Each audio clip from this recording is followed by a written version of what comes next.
Olá, seja bem-vinda, seja bem-vindo ao plenário da cidade. Hoje temos a honra de receber Carla Michele Quaresma. Nossa convidada é mestre em ciência política. Na edição de hoje nós vamos abordar um balanço das gestões dos executivos municipal e estadual, além de perspectivas para o ano eleitoral que se aproxima. Fique com a gente, pois o plenário da cidade já está no ar. E eu gostaria de iniciar esse programa agradecendo a sua presença, Carla Michele. Mais uma vez, seja bem-vinda.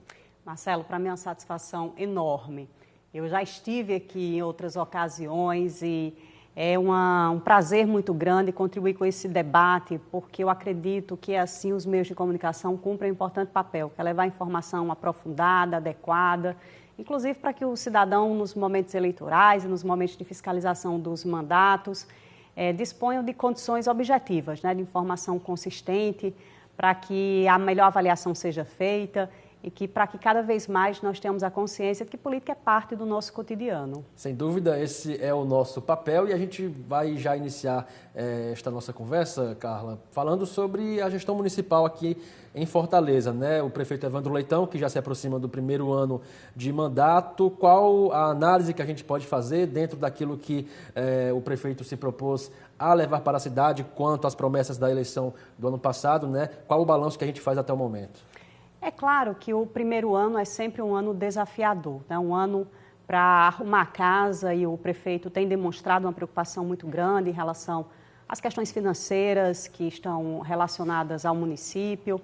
Mas outras questões, né, que ficaram da gestão anterior também preocupavam muito o povo fortalezense. Uma delas, inclusive, uma cobrança de um tributo, uma taxa do lixo, que causou, obviamente, um desconforto muito grande, Marcelo, principalmente porque nós já vivemos em uma sociedade que onera muito o contribuinte com essa carga tributária e que muitas vezes não é devolvida adequadamente. Então, a revogação da taxa do lixo, né, como um dos primeiros atos de governo, realmente gerou um conforto maior para o povo de Fortaleza, porque nós já temos, como eu falei anteriormente, né, uma situação tributária que acaba onerando muito a população. Então, acredito que tenha sido um momento também desafiador, porque nós estamos falando também de renúncia, né, de uma receita, mas importante para garantir, inclusive, aquilo que foi acordado durante o período eleitoral. E o prefeito também tem se empenhado, né? Nós estamos acompanhando aí uma cidade que tem demonstrado uma preocupação muito grande com a questão da mobilidade urbana, né? De como as pessoas conseguem se deslocar na cidade de Fortaleza, inclusive privilegiando esse transporte alternativo, né? Nós vimos que desde a gestão passada houve um investimento muito grande, as gestões passadas, na realidade, né, em relação à mobilidade.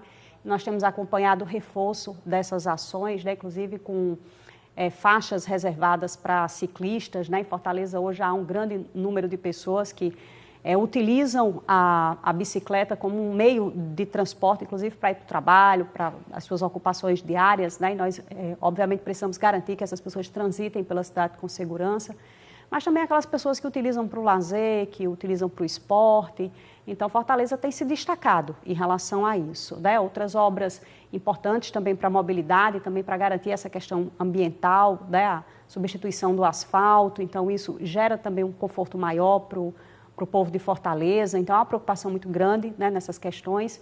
É claro que algumas delas ainda carecem muito de um programa de educação da população, né? Por exemplo, Fortaleza tem se ressentido muito em relação à questão do recolhimento do lixo, mas há também uma carência muito grande de percepção das pessoas, né, de educação das pessoas no sentido de tratar melhor essa questão, né? Nós ainda não temos a educação ambiental necessária para que a gente, inclusive, possa utilizar a coleta seletiva, né, fazer uma distribuição mais adequada dos nossos resíduos, né, acomodar mais adequadamente. Então, acredito que ainda falte aí uma campanha, mas a Prefeitura também tem trabalhado muito nessa questão da zeladoria, da limpeza pública e outras áreas que são, historicamente, áreas que causam aí também uma deficiência muito grande da prestação de serviço, né? Como a área da saúde, aí, obviamente que houve investimento, né, principalmente no IJF, mas ainda há também uma carência muito grande, né, dessa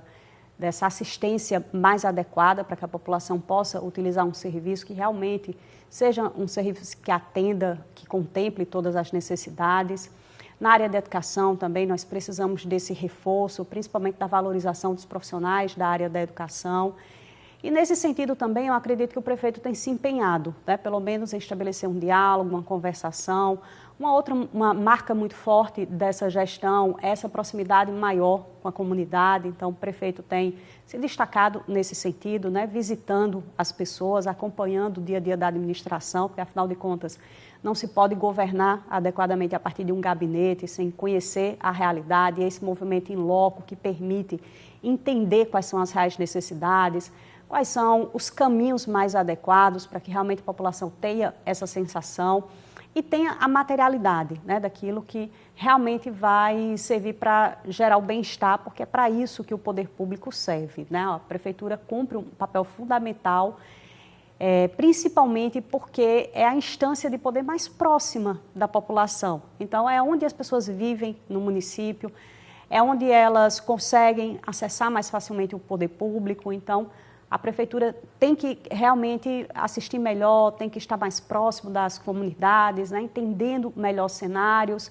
escutando as pessoas, porque quem melhor do que a pessoa que vive ali no bairro, que está na comunidade, para dizer se o posto de saúde está funcionando, se tem um profissional, se tem um remédio, se o colégio onde o filho estuda está prestando um serviço de excelência, porque é isso que nós esperamos que o poder público faça, se a merenda é adequada, como é que está a via, né? Se ela está sendo bem cuidada, se há manutenção, como é que está o transporte público, se realmente garante o conforto necessário para que as pessoas possam ter esse direito de ir e vir com dignidade.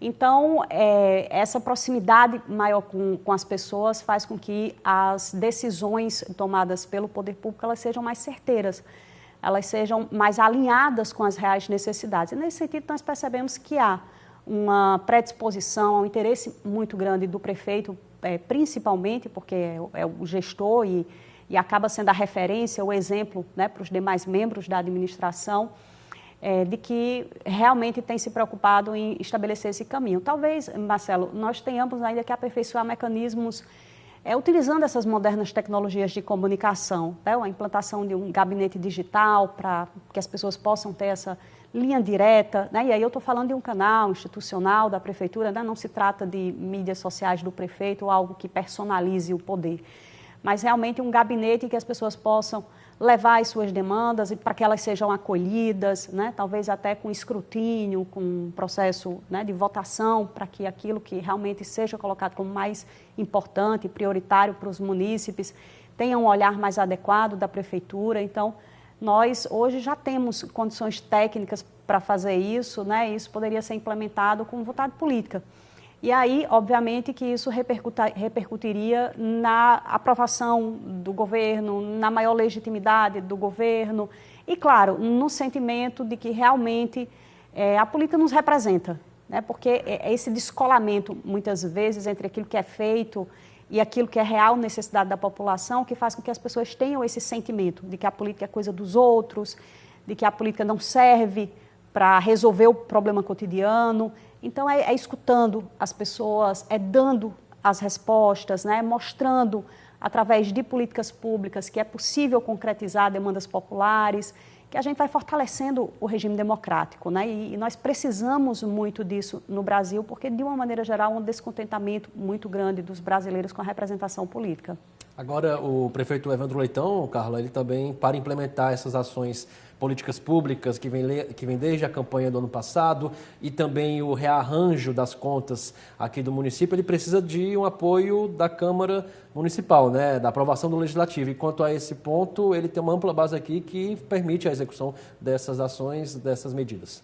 Isso é fundamental, né? O que está previsto na tripartição dos poderes, essa lógica de um executivo que precisa ser monitorado, né? O modelo de tripartição foi proposto, teoricamente, por autores como Montesquieu, John Locke, e nós precisamos de um legislativo forte, porque ele cumpre, além, obviamente, do papel de discutir os temas relevantes da sociedade, além de apresentar projetos de lei que vão regulamentar a vida do cidadão, ele cumpre também esse papel de fiscalização, de monitoramento, de acompanhamento, aconselhamento das ações do Poder Executivo. E o ideal é que essa relação seja harmônica, né? Que seja uma relação equilibrada. É claro que existe oposição, né? Nós vivemos em um regime democrático. E o regime democrático se faz com pluralismo, se faz com diversidade. E quanto mais a Casa Legislativa for plural, mais ela consegue representar os interesses da sociedade brasileira, que é uma sociedade muito diversa. Mas os interesses do município devem estar acima de qualquer questão pessoal, qualquer questão que diga respeito aí à vida privada, à vida íntima, aquilo que está no plano do que não é público. Então, o sentido tem que ser republicano, da fiscalização, do monitoramento, do aconselhamento. E, nesse sentido, a harmonia é fundamental para garantir que realmente o Legislativo cumpra esse papel e que o Poder Executivo possa, né? Porque o vereador é quem está mais próximo da população, né? O vereador é quem consegue representar os interesses de categorias profissionais, é quem consegue representar os interesses de bairros, de grupos específicos. Então, ele conhece melhor, né, o povo que ele representa. E essas demandas precisam ser encaminhadas também ao Poder Executivo, né? Portanto, é fundamental que haja diversidade, que haja o pluralismo, mas tudo isso dentro de uma lógica maior, né, com um sentido republicano, de que as pessoas estejam todas imbuídas desse ideal de fazer de Fortaleza uma cidade boa para se viver, né, que as pessoas tenham orgulho de dizer que vivem em Fortaleza, porque aqui nós temos uma saúde que funciona, uma educação que funciona, nós temos a garantia de habitação, nós temos a garantia de emprego, de mobilidade urbana. Então, é isso que o poder público deve oferecer para a população. Então, o Legislativo cumpre um importante papel nesse sentido.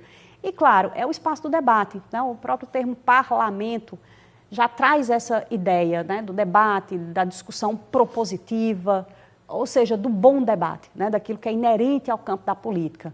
Então, é fundamental que haja essa proximidade e essa harmonia entre esses poderes para que realmente a população tenha os seus interesses atendidos. Agora, Carla, partindo para o plano estadual, como é que você avalia esse terceiro ano de mandato do governador Eumano de Freitas, já tendo em vista, inclusive, né, a eleição do próximo ano, onde teremos eleições, disputas para os governos do Estado?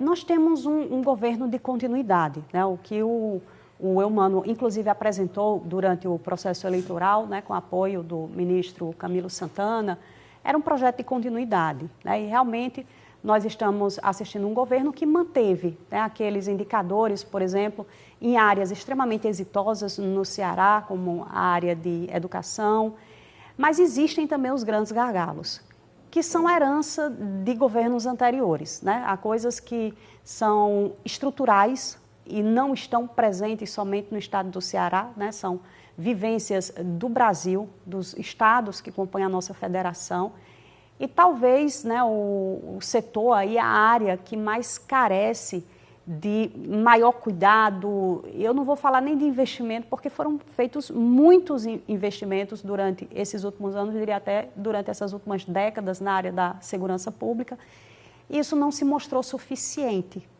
para fazer com que as pessoas tenham também essa sensação de segurança, né? Hoje nós vivemos num estado, independente do município onde se esteja, em que as pessoas estão inseguras. Pode ser o menor município do estado do Ceará. As pessoas não têm mais a confiança de deixar uma porta aberta, de sentar numa calçada, aquilo que era típico, inclusive, da cultura, né, das pessoas que vivem no interior do Ceará, das pessoas que vivem nos bairros aqui em Fortaleza, né, e essa mentalidade da convivência, da proximidade com as pessoas, inclusive, que gera solidariedade importante do ponto de vista individual. Então, há uma situação hoje no estado do Ceará que é uma situação muito preocupante, né? Nós estamos acompanhando e tivemos recentemente, inclusive, episódios que evidenciam, né, essa falta de controle em relação, sobretudo, ao crime organizado. E aí vimos, por exemplo, recentemente o festival promovido por pessoas do crime organizado, manifestando o poderio sobre determinadas regiões, determinadas áreas aqui em Fortaleza. Então, quando você tem uma situação dessa natureza, né, isso passa a ser um desafio muito grande para o poder público. Então, talvez nós tenhamos aí que empreender mais esforços, e aí do ponto de vista mesmo do estudo, né, de como essas organizações funcionam, do ponto de vista financeiro, como é possível estabelecer essas parcerias, porque um problema dessa magnitude não se resolve somente com a atuação do governo do Estado. É claro que, do ponto de vista constitucional e pelo nosso pacto federativo, a segurança pública ficou sob a responsabilidade dos Estados. Mas os Estados não têm capacidade para resolver essas questões isoladamente. Até porque o crime organizado transcende esferas geográficas. Então, não é algo que está localizado, por exemplo, somente no estado do Ceará. E aí é necessário que haja uma contribuição, que haja uma articulação dos estados, né, inclusive os estados que fazem fronteira, da União. É necessário que haja um esforço muito grande, principalmente dos órgãos de controle, no entendimento de como funciona a gestão financeira desse negócio, porque o negócio se mantém quando ele é lucrativo, né? Quando ele deixa de ser lucrativo, ele também vai padecer. Então, é necessário que haja também um esforço muito grande da União para garantir que as ações realmente sufoquem financeiramente essas organizações. E aí, talvez esse seja o maior desafio hoje do governo do estado do Ceará. Além, obviamente, dessas questões que dizem respeito aí a um aumento populacional e, obviamente, que isso demandaria aí grandes investimentos em áreas como, por exemplo, a área da saúde. Lembrando que houve minimamente uma descentralização dessa assistência, né? Alguns anos atrás, as pessoas precisavam vir até de regiões mais longínquas da capital para um atendimento básico de saúde, né? E muitas vezes comprometendo até a condição do indivíduo, né, que precisava fazer esse deslocamento para uma cidade como Fortaleza, sufocando também a rede aqui em Fortaleza. Então, minimamente houve essa descentralização, mas ainda há uma necessidade de garantir maiores investimentos, né? Por exemplo, há determinados tratamentos em que as pessoas continuam tendo essa necessidade de deslocamento, e aí você penaliza um indivíduo que já está acometido por alguma doença e que precisa, para ter a sua assistência, fazer esse deslocamento para outro município. Então, é necessário que haja também mais investimento nesse sentido. Mas, Marcelo, é o seguinte, as demandas são sempre crescentes e o orçamento é sempre limitado, né? Então, governar é estabelecer aquilo que é prioritário e fazer isso de uma forma mais adequada, né? De uma forma mais racional. Porque, por exemplo, nessa área de segurança, nós tivemos muito investimento ao longo dessas últimas décadas, né? Foram sucessivos governos que empreenderam esforços hercúleos no combate à criminalidade com grandes investimentos. Investimentos em automóveis, investimentos em pessoal, investimentos em estrutura física.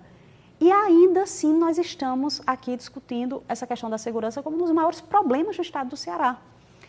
Então, é preciso estudar adequadamente o fenômeno, né? Entender adequadamente o fenômeno, para aí sim adotar políticas que realmente façam, né, com que haja a limitação, né, haja uma barreira aí para a expansão do crime organizado, que talvez hoje seja um dos maiores problemas e muito provavelmente será uma das áreas mais discutidas no próximo ano em virtude do ano eleitoral. Carla, nosso tempo já está chegando ao fim, mas muito brevemente, né? A gente tratou aqui no início do programa que vamos falar sobre perspectivas para o próximo ano, para as eleições de 2026. Aqui no Ceará, o tabuleiro já começa a se movimentar. Naturalmente, teremos o governador Elmano candidato à reeleição, mas a oposição também já está se articulando, embora não haja um nome definido. Deveremos ter mais um ano de uma eleição polarizada e acirrada aqui no Ceará? É claro que essa polarização nacional, ela repercute também no âmbito dos estados, isso é inegável. Mas as eleições estaduais muitas vezes apresentam também uma dinâmica própria, inclusive com esse arranjo de forças políticas, né? Então, o que nós estamos acompanhando, pelo menos até esse momento, é uma movimentação muito grande dessa oposição no sentido de reunir forças, né? De conseguir realmente apresentar uma candidatura que seja competitiva, e é muito provável que o próximo ano seja o ano de uma eleição extremamente competitiva no estado do Ceará, né? Talvez não tenhamos aí essa condição de definir quem será o eleito no primeiro turno, como aconteceu na eleição passada.